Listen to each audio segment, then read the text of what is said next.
अध्यारोपित देखे, कभी बिहार से रिलेटेड क्वेश्चन पूछ दे, है ना, कोसी उदाहरण है ना, तो राइट आंसर मारिएगा पूर्ववर्ती,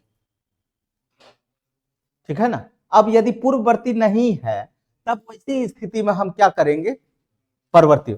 अब मान लो बिहार है, दोनों दे दे, तब नीचे रहेगा एक से अधिक ऑप्शन, तो वो दोनों मार के आ जाना, एक से अधिक, क्योंकि परवर्ती और पूर्ववर्ती दोनों हो जाएगा। क्लियर है ना। चल, अध्यारोपित ऐसी नदी जिसमें मार्ग परिवर्तन कम होता है, अर्थात उसका मार्ग निश्चित है, उसे अध्यारोपित नदी कहते हैं। दक्षिण भारत की नदियां, हाँ, दक्षिण भारत की नदियां अपने मार्ग का अनुसरण करती है। कोसी तो अध्यारोपित नहीं ना हो सकता है, हाँ? ए बाबू, इसका मार्ग निश्चित है, ये रास्ता सब नहीं बदलता है जल्दी, ठीक है। तो दक्षिण वाला जितना भी नदी है ना, उसका फिक्सेशन है कि यही वाला मार्ग है। जाएगा किधर, मार्ग का अनुसरण करती है। हाँ, जैसे में लिखा दिए ना, और जैसे में क्या हो गया, नहीं समझे। दक्षिण भारत तो हम समूचे न ले लिए बाबू, तो दक्षिण भारत में जो एक आधो तो नदी होगा ना, कौन कौन नदी होगा, गोदावरी होगा, ठीक है, कावेरी होगा, ठीक है, बात समझ में आया ना। अच्छा, ये बताइए दामोदर को अब कैसा लेंगे, तुम जो बोल रहा था बाबू, दामोदर, दामोदर को कैसा उदाहरण लेंगे,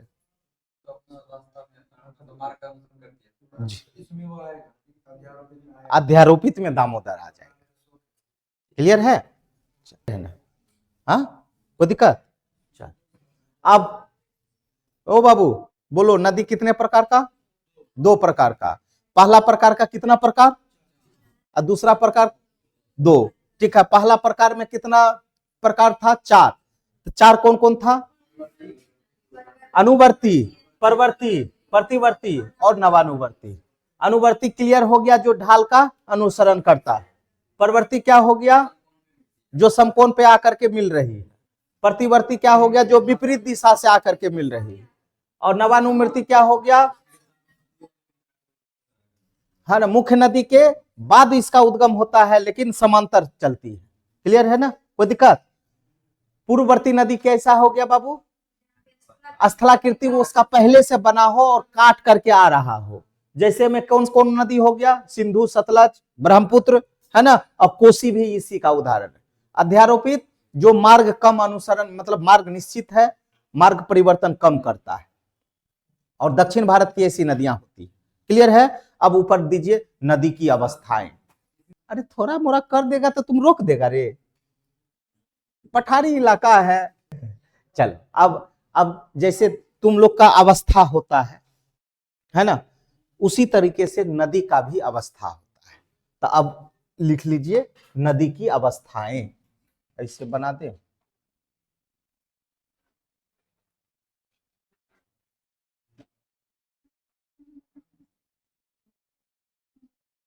ठीक है बाबू। नदी के अवस्था में हम लोग देखते हैं तो नदी का हमको तीन अवस्था दिखाई देगा। पहला कौन सा अवस्था, युवा अवस्था, दूसरा प्रौढ़ अवस्था, तीसरा वृद्ध अवस्था। युवा अवस्था में वेग अधिक होता है, क्या होता है, वेग अधिक होता है लेकिन आयतन कम होता है। और यहां पे चलोगे तो वेग थोड़ा कम होता है, ठीक है, और आयतन ज्यादा होता है। यहां पे चलोगे तो वेग बिल्कुल ही नहीं रहेगा, ठीक है, और आयतन सर्वाधिक रहेगा। क्लियर है, ये तीन कंडीशन हो गया। अब यहां युवा अवस्था में जो स्थलाकृति बनेगा मेनली, ठीक है, तो हर जगह अपना अपना स्थलाकृति बनेगा। क्लियर है, तो ये स्थलाकृति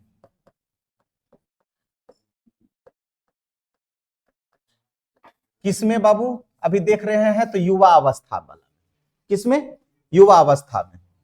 हाँ, मतलब यहां से यहां तक डिजाइन बना लो एक, तब सबको अलग अलग हम कर देंगे। पहले हम दे दिए गॉर्ज या आई आकार की घाटी, फिर दिए हम लोग क्या चीज, यू या भी आकार का घाटी, कहीं यू रहेगा कहीं भी रहेगा, चिंता करने की बात नहीं है। क्या बोले बाबू? ये नहीं, ये मतलब प्रौढ़ वाला में अब इंटर कर देंगे हम लोग, प्रौढ़ वाला में। जलप्रपात जो है यहां पर भी बनेगा, ऐसा नहीं है, ठीक है ना, टेपीड या क्षिप्रिका पे। हाँ, मतलब ऐसा डिजाइन हो जाएगा बाबू, ऐसा डिजाइन, इस प्रकार का गॉर्ज वाला हो गया, ठीक है। अभी दिखा रहे हैं, एक एक करके दिखा देंगे। कौन वाला? कहाँ पे? अच्छा, ये दिख रहा है ना, ठीक है, भी टाइप में बन गया है। यहाँ पे देखो, ऐसे ऐसे भी बन गया है ना,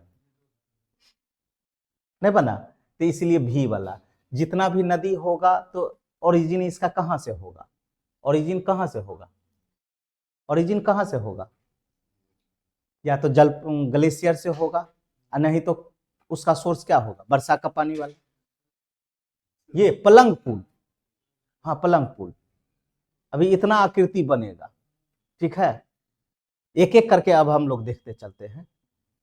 कहाँ आई प्रकार की घाटी या गॉर्ज, या गॉर्ज जी, हाँ, वो टेपिड छिप्रिका के पास भी बन सकता है। अब वही चीज तो समझेंगे कि किसको, ये सभी जले का स्रोत है, ठीक है, लेकिन ये सभी जो डिजाइन बनेगा वो कहाँ बनेगा? युवा अवस्था का नदी का। अभी जैसे हमारा भागलपुर में आएगा, तो भागलपुर में मेरा जो है क्या रहेगा? प्रौढ़ अवस्था में रहेगा, ठीक है। नहीं, बिहार से उधर चले जाएगा, ठीक है ना, तब तुम्हारा जो है वृद्ध अवस्था में इंटर कर जाएगा। युवा अवस्था तो जहां से निकल रहा है, मान लीजिए हम गंगा बोले उत्तराखंड से निकल रही है, और यहां से यहां धरातल तक आते आते ये क्या है? युवा अवस्था, ठीक है ना, बात समझ में आया? धरातल पे जैसे ही आया तब ये तुम्हारा जो है प्रौढ़ अवस्था हो गया, और यहां नीचे आ गया तो वृद्ध अवस्था। हाँ, वृद्ध। गंगा को प्रारंभिक जहां से ओरिजिन हो रहा है, प्रारंभिक वाला क्षेत्र में हम लोग युवा अवस्था में रखेंगे, तो यहां पर भी जाएंगे तो हमको ये डिजाइन मिलेगा जी। तो पहले आप राइट डाउन कर लीजिए, नदी की अवस्थाएं लिखे, लिखे, ठीक है। अब दे दीजिए युवा अवस्था। युवा अवस्था में युवा अवस्था में नदी का वेग अधिक होता है, परंतु आयतन कम होता है। यहां अपर्दन की क्रियाएं होती है, निक्षेपण की क्रियाएं नहीं होती है, अर्थात अपर्दन द्वारा निर्मित स्थलाकृतियां, पहला गार्ज या आई घाटी। अब मान लो कि जो युवा अवस्था में होगा वहां तो निक्षेपण हो नहीं रहा है, वहां जितना भी हो रहा है वो क्या हो रहा है? अपर्दन हो रहा है। निक्षेपण तो हम लोग किस में आ जाएंगे? प्रौढ़ में आ जाएंगे, वृद्ध में आ जाएंगे, बात समझ में है ना? तो यहाँ पे हमारा जो पहला डिजाइन क्या बना अपर्दन से? गार्ज या आई आकार की घाटी। अब मान लो कि ये हमारा जो है पर्वत है, ठीक है, अब यहाँ पे ये हो गया मेरा गार्ज। ये डिजाइन देख रहा है, आई टाइप का हो गया ना, इसलिए इसको कभी कभी हम क्या बोल देते हैं? आई घाटी। ये बोलो हिम से बना हुआ है, हिम वाला एरिया हो गया, तो अब डिजाइन भी इसका ऐसा हो जाएगा। यहाँ बर्फ है, ऊपर का तापमान क्या है? कम है कि अधिक है? कम है, तो ऑब्वियस है कि यहाँ क्या बन जाएगा? बर्फ जम जाएगा, और जम जाएगा तो इसका डिजाइन जब देखेगा तो तुमको लगेगा कि आई घाटी है। क्लियर है? चल राइट डाउन कर लो। गॉर्ज नदी द्वारा लंबवत अपर्दन से बनी अंग्रेजी वर्णमाला के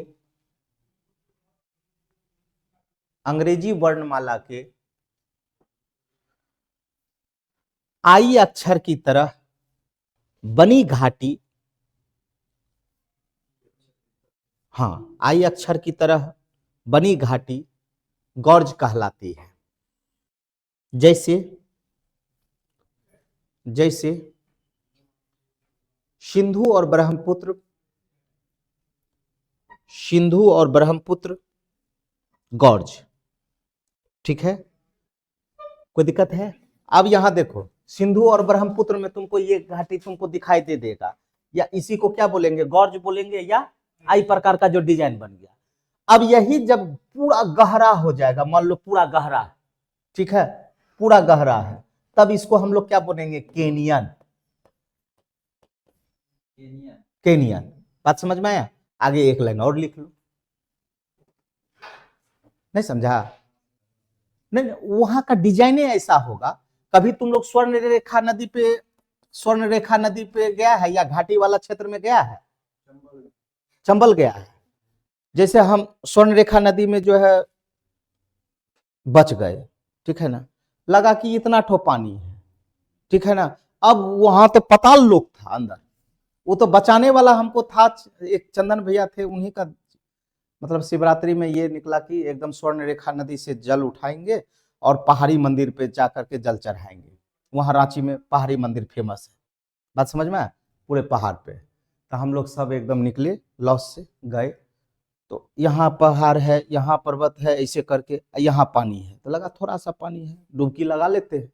अब तो हम अंदर ही जा रहे हैं, समझ में आया? तो सेम, अब तुमको यहाँ पे छोटा वाला जो एरिया होगा तो ये तो गॉर्ज हो गया, लेकिन जो बड़ा एरिया में होगा तो वहां पर भी तो जम गया होगा, तो इसको हम लोग क्या बोलेंगे, केनियन। और जो छोटा एरिया में होगा उसको हम गॉर्ज बोलेंगे। क्लियर है? सिंधु और ब्रह्मपुत्र का गॉर्ज, आगे फिर इसी में लिख लीजिए।